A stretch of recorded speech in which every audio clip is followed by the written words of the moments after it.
नमस्कार। राजस्थान की तमाम फटाफट खबरों में आपका स्वागत है। राजस्थान की खबरों के लिए आपसे निवेदन कि यदि आपने हमारे चैनल को सब्सक्राइब नहीं किया तो कृपया करके आपके अपने चैनल को सब्सक्राइब कर लें। आप सब्सक्राइब करते हैं तो हमें हिम्मत होती है सही और सच्ची खबरें आप तक पहुंचाने की, वरना मीडिया में किस तरह की खबरें आपको पेश की जा रही है यह आप भली भांति जानते हैं। मीडिया में बांग्लादेश की खबर पूरी प्रमुखता से दिखाई जाती है, क्योंकि बांग्लादेश की खबर होगी तो आपके मन में सवाल हट जाएंगे और आपके खून में उबाल आएगा। क्या आपको पता है रुपया कितना कमजोर हुआ? रुपए की कहीं पर भी आप कोई खबर नहीं देखेंगे पूरे मीडिया पर। नहीं आप इसकी खबर देखेंगे कि बेरोजगारी की खबर, नहीं आप महंगी शिक्षा की खबर, क्योंकि इन सब से आपके मन में सवाल आते हैं। दूषित पानी से कितने लोग मरे इंदौर में, आप उसकी भी कहीं कोई खबर नहीं देखेंगे। तो क्या है आज की बड़ी खबरें राजस्थान से जुड़ी हुई। कड़ाके की सर्दी का दौर जारी है। लगातार तीसरे दिन राजधानी में सुबह 11 बजे तक घना कोहरा छाया और विजिबिलिटी शून्य रहने से जनजीवन अस्त व्यस्त रहा। लगातार घने कोहरे के चलते हवा में 100% नमी रहने से गलन बढ़ गई है।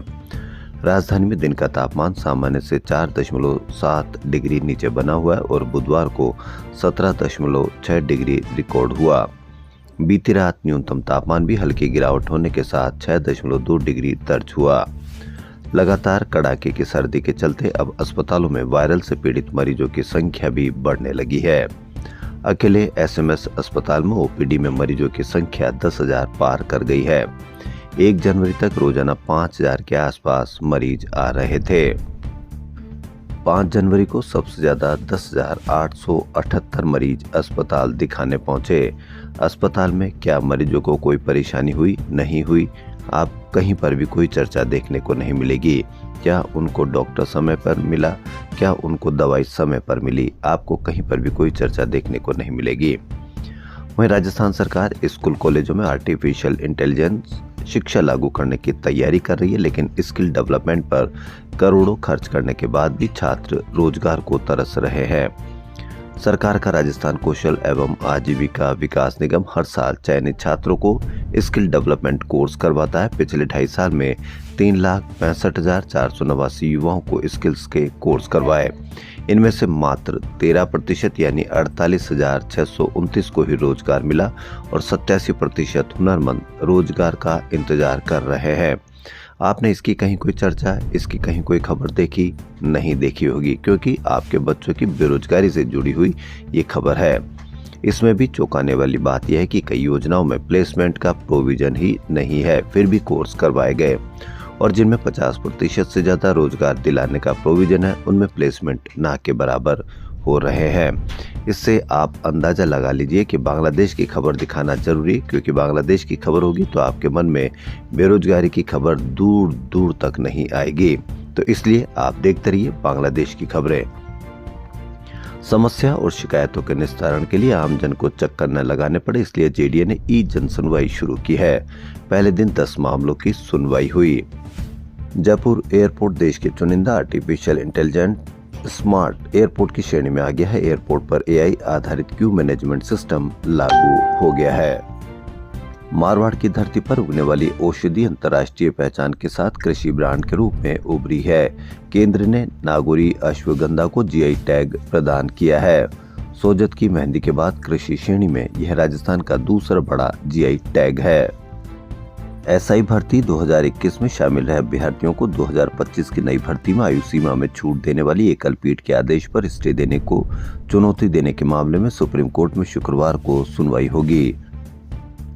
विधानसभा की सदाचार कमेटी ने बागीदोरा से बीएपी के विधायक जयकृष्ण पटेल और एसीबी अफसरों को बुलाया था।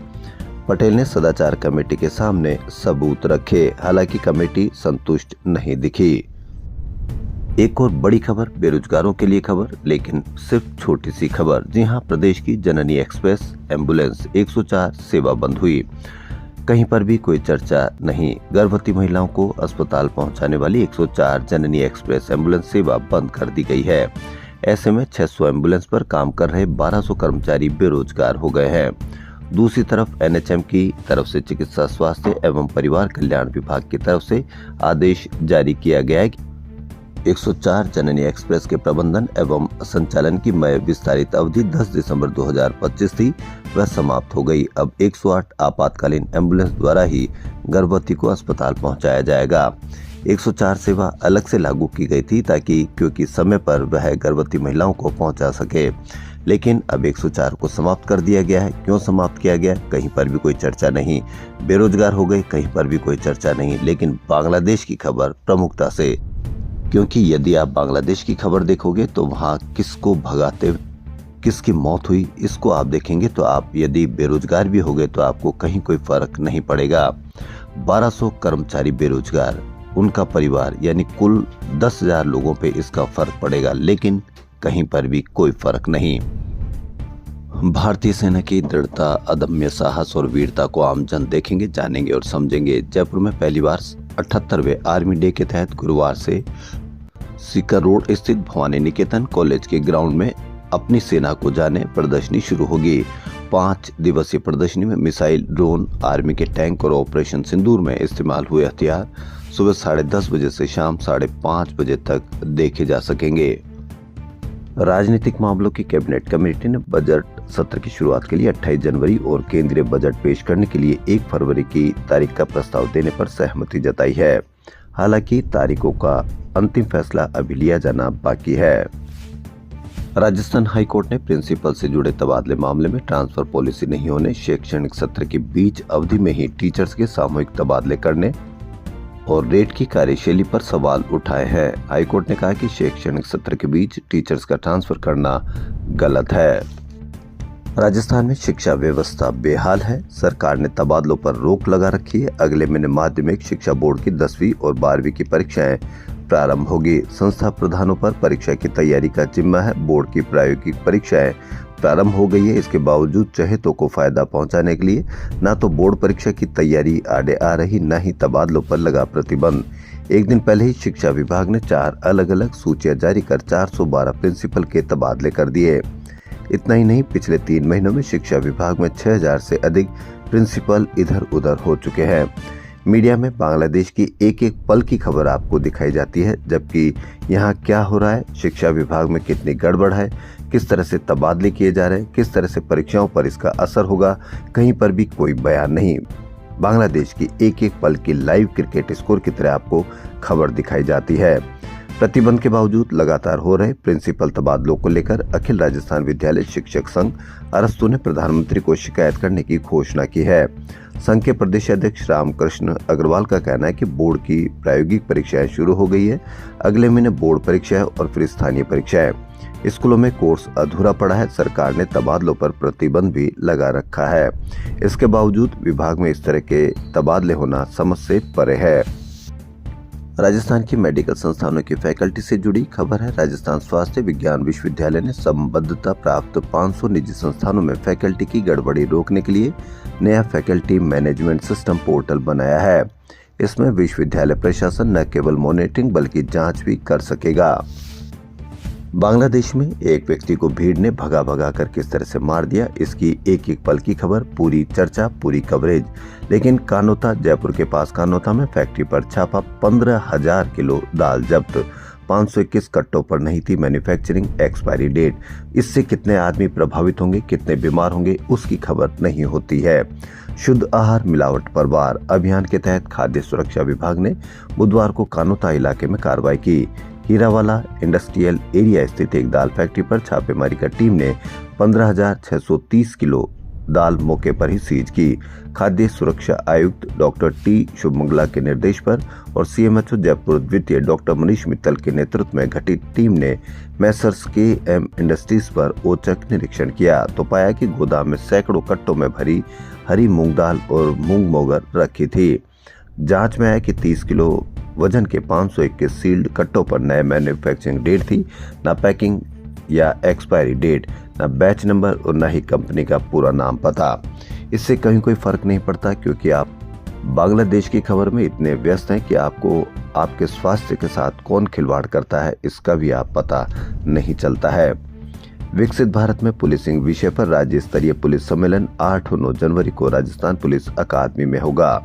एडीजी व अकादमी के निदेशक संजीव कुमार नार्जरी ने बताया कि मुख्य अतिथि मुख्यमंत्री भजनलाल शर्मा होंगे। बीपीएड की फर्जी डिग्रियां बांटकर राजस्थान में पीटीआई भर्ती 2022 में विवादों में आई जेएस यूनिवर्सिटी शिकोहाबाद की मान्यता उत्तर प्रदेश सरकार ने रद्द कर दी है। इस भर्ती में बड़ी संख्या में ऐसे अभ्यर्थी शामिल हुए थे जिनके पास जेएस यूनिवर्सिटी की फर्जी डिग्री थी। आबकारी ने शहर की 27 दुकानें शराब दुकानों को सील किया है। इनमें से 9 दुकानों को बकाया लाइसेंस फीस समेत अन्य शुल्क पूरी नहीं करने पर सील किया है। 18 दुकानों को दिसंबर तक की गारंटी तो पूरी हो गई, लेकिन नियमानुसार शराब को उठाव नहीं करने पर सील किया है। दुकानें सील करने की कार्रवाई का लाइसेंसधारियों ने विरोध शुरू कर दिया है। इनका कहना है कि अभी वित्त वर्ष को खत्म होने में 3 माह का समय बचा है। ऐसे में आबकारी विभाग के पास पेनल्टी लगाने का ऑप्शन है, लेकिन दुकानें सील करके लाइसेंस सस्पेंड करना नियमों के खिलाफ है। राजस्थान में एक तरफ आरजीएचएस योजना में फर्जी बिलों से पेमेंट उठाने का बड़ा घोटाला सामने आया, दूसरी तरफ मुख्यमंत्री आयुष्मान आरोग्य योजना माह में भी चौंकाने वाले मामला सामने आया है। 850 रुपए में फ्री इलाज और जांचों से जुड़ी योजना प्रदेश में 12 साल से संचालित है।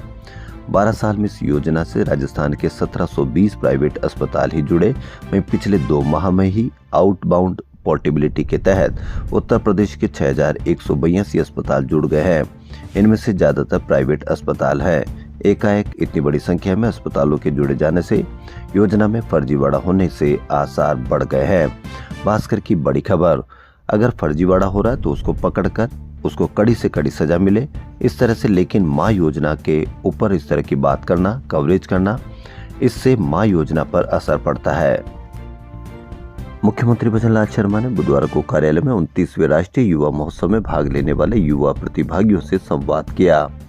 मुख्यमंत्री ने युवाओं को राजस्थान का ब्रांड एम्बेसडर बताते हुए कहा कि वे अपनी प्रतिभा, संस्कार और ऊर्जा के माध्यम से राष्ट्रीय मंच पर प्रदेश की पहचान को और अधिक सशक्त बनाएंगे।